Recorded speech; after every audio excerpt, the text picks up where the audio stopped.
Mesdames et messieurs, chers étudiants, chers stagiaires, alors on va poursuivre l'exercice d'application, alors numéro 3, qui trace le processus comptable. Alors après avoir établi le bilan d'ouverture, maintenant on va passer pour reporter ce bilan-là ainsi que les opérations dans le journal. Donc, alors, le journal, on a le bilan, alors on va le reporter dans le journal. Alors le journal, il est composé du numéro de compte, le libellé de l'opération, le montant du débit et le montant de crédit. Ça, c'est la structure du journal. Comment il se présente. Bien sûr, on a le bilan, on va le reporter tel qu'il est au journal, mais on va respecter certaines normes. Premièrement, quand on a établi le bilan, c'est le bilan d'ouverture. Généralement, elle est en date du 1-1. La deuxième des choses à faire, tout ce qui est dans la date du bilan, c'est une date, donc c'est une journée. Tout ce qui est passé à l'actif, on va le mettre au débit. Ou tout ce qui est passif, on va le mettre au crédit. Tout en gardant l'équilibre entre respectant la partie double, le montant du débit est égal au montant de crédit. Qu'est-ce qu'on va reporter? Les comptes. Premièrement, on a un fonds commercial et en actif, on va le mettre au débit. Avec le montant des débits, ce qui est égal à 200 000. Deuxièmement, on a agencement et aménagement divers. C'est le compte 2327 avec le montant de 50 000 débits. Troisièmement, on a le montant de mobilier de bureau, la même chose. Puis, donc on a fini avec la classe 2. Maintenant, on va passer à la classe 3. C'est le stock de marchandises. Après, on va passer aux créances clients, les 400 000. Puis, on a déposé la banque, l'argent qui est déjà à la banque au débit, alors, de valeur de 400 000. Et le montant de la caisse, alors, de montant de 15 000. Donc, tout ce qui est à l'actif, on l'a mis au débit. Bien sûr, tout ce qui est au passif, on va le mettre au crédit. Alors, on va commencer par le capital social, on l'a mis de 1 200 000. Puis, on va passer le compte emprunt auprès d'établissement de crédit, c'est 250 000. Et à la fin, ce sont les dettes fournisseurs, le compte 4411 fournisseurs, d'un montant de 685 000. Donc, on a respecté le principe qu'on a dit tout à l'heure. Donc, qu'est-ce qu'on a fait ici?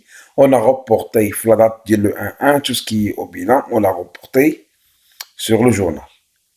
Après, qu'est-ce qu'on va faire? On va tracer les opérations dans le journal. Normalement, on a fini avec le 1-1, maintenant on va passer au 31. Donc, le 31-1, il y a la date de l'opération, qu'est-ce qu'on a vendu? On a vendu des marchandises pour une valeur de 1 042 000. Donc, c'est quelque chose qui génère des produits. Donc, on va les sortir. C'est pour cela qu'on va créditer le compte de vente de marchandises. Ça me déroule le crédit. Pourquoi? Parce que c'est une sortie de marchandises qui génère, bien sûr, des revenus pour l'entreprise. Donc, on doit le créditer vente de marchandises de la valeur globale de les ventes. Mais comment j'ai encaissé les montants de les ventes? J'ai encaissé 640 000, c'est une créance chez les clients. C'est notre argent chez le client. Alors que la différence, je l'ai reçu par chèque. Donc, j'ai mis l'argent à la banque. Donc, c'est pour cela, on a débité le compte banque d'un montant de 402 000. Ça, c'est pour l'opération de 3-1. Donc, on a crédité le vente de marchandises. Donc, la totalité du montant des ventes. Mais comment on a encaissé? On a encaissé à la banque, c'est 402 000. Et le reste, c'est notre argent chez le client. Donc, c'est une créance client, il y a 640 000. Après, la date le 13-1, donc c'est pour cela le journal, c'est un registre quotidien. Donc, le 13-1, 13-3, qu'est-ce qu'on a fait? Au lieu de la première opération, on a vu vente, maintenant on a achat. Donc, on a entrée des marchandises. C'est pour cela, c'est quelque chose qui va causer des pertes. C'est pour cela on a débité le compte 6111, les achats de marchandises. On l'a mis au débit, parce que c'est une entrée de marchandises. Mais comment on l'a payé? Alors, 400 000, on l'a payé à crédit. Donc, c'est une dette fournie, c'est dette fournisseur. C'est l'argent qu'on doit payer au fournisseur. Combien? Donc, c'est 400 000 dirhams. Et le reste, je l'ai réglé par chèque bancaire. Donc, l'argent, il est sorti d'où? De la banque. Donc, l'entreprise, il a réglé la moitié. Tenez à peu près 400 000 dirhams. Il ne l'a pas payé, c'est une dette fournisseur. Alors qu'elle a des sommes d'argent qu'il a payé le reste par chèque. Donc là, on a fini avec l'opération dès le 13-3. Après le 17-5. C'est quoi le 17-5? On a payé en espèces les opérations suivantes. Donc l'argent, on l'a sorti de la caisse. Donc qu'est-ce qu'on a? Donc, avant de parler, première des choses, donc le 17-5, c'est la date. Qu'est-ce qu'on a acheté? Les fournitures de bureau non stockées. On a payé par exemple l'électricité. Donc c'est une charge sur l'entreprise.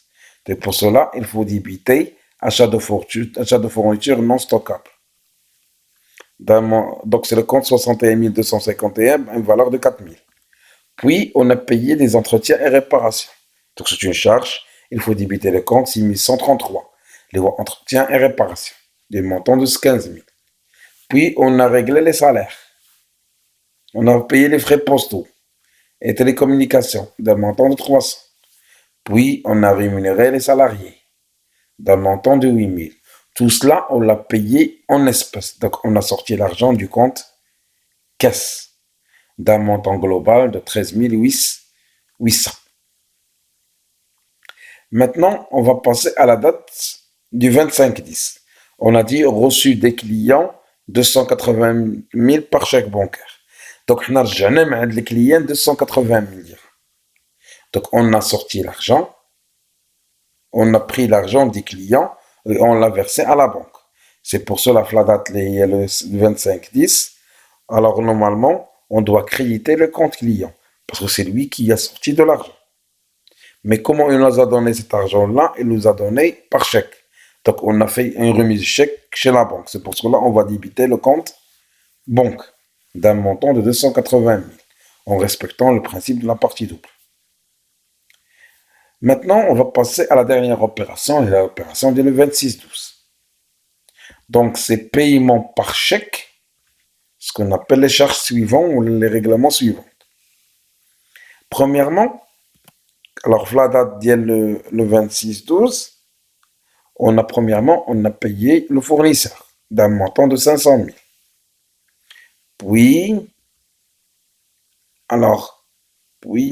on a réglé les intérêts des emprunts et dettes, les intérêts échus de 80 000 et on a payé les loyers par 15 000.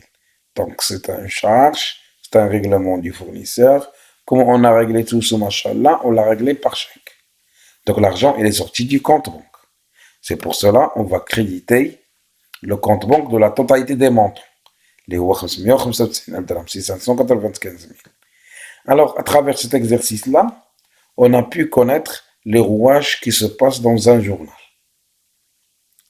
Bien sûr, la totalité, le total débit est égal au total crédit, tout en respectant le principe de la partie double. Alors, on vous remercie de votre participation dans cette séquence vidéo. Alors, on se verra dans la troisième partie de cet exercice-là, sur lequel on va traiter les comptes schématiques. Passez une excellente soirée et à la prochaine.